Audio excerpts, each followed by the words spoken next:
আমার কোনো দরকার ছিল না, কিন্তু আমি প্রশাসনকে বলবো এই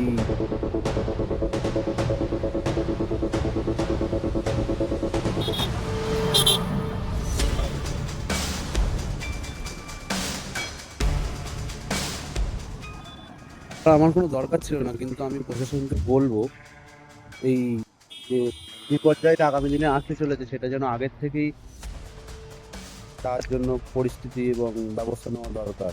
এমন কোনো ক্ষতি যেন না হয় যেটা জন্য সাধারণ মানুষ কিংবা যারা এখানে ব্যবসা করছে তাদের কোনো ক্ষতি হোক।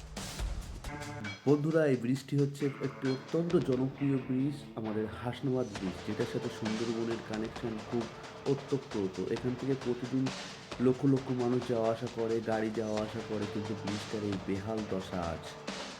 সবাই এই বিষয়টা নিয়ে একটু দেখবেন। এখান থেকে প্রত্যেক দিন অনেক অনেক মানুষ যাওয়া আসা করে তাদের কাজকর্মের জন্য। প্লিজ। সবাই পাশে থাকবেন, এবং আমি কোনো খারাপ উদ্দেশ্য দেখানোর চিন্তা ভাবনা করছি না, কিন্তু এই বিষয়টাকে একটু দেখবেন সবাই।